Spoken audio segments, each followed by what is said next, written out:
একের পর এক চমক দেখাচ্ছে আফগানিস্তান। এবার নুরিস্তান প্রদেশে কামদিশ এবং বারগামতাল জেলায় ৮৯ মিলিয়ন আফগানিতে ৫টি উন্নয়ন প্রকল্পের কাজ শুরু করেছে দেশটি।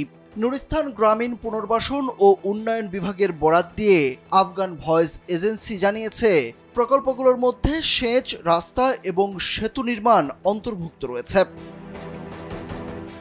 ২০২১ সালে ক্ষমতার পালাবদলের পর দেশটি নতুন করে অর্থনৈতিক বিপর্যয়ের মুখোমুখি হয়।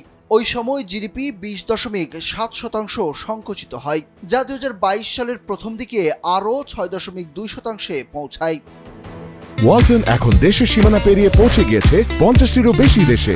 ওয়ালটন, ঘরে ঘরে, বিশ্বজুড়ে।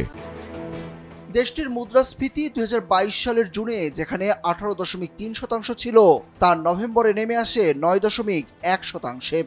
রপ্তানি আয়ে বড়সড় পরিবর্তন ঘটে। ২০২১ সালে যা ছিল $৮০০ মিলিয়ন, তা ২ বছরের মধ্যে বেড়ে ১.৭ বিলিয়নে পৌঁছায়।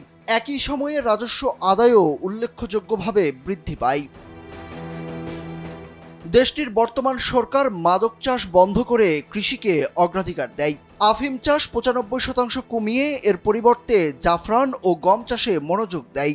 বর্তমানে আফগানিস্তান বিশ্বের দ্বিতীয় বৃহত্তম জাফরান উৎপাদক। এছাড়া ডালিম সহ অন্যান্য কৃষি পণ্যের উৎপাদন ও রপ্তানিতেও সাফল্য এসেছে।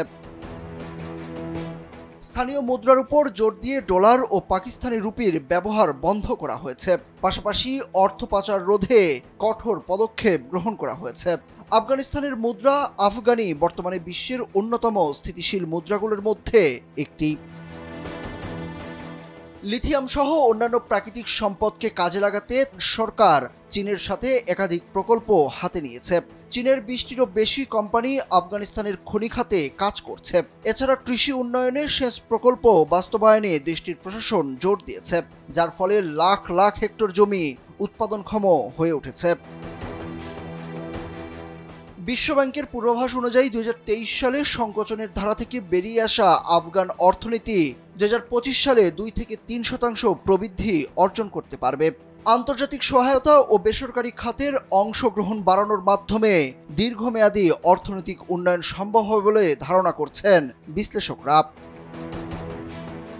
সুরুজ আহমেদ, কালবেলা।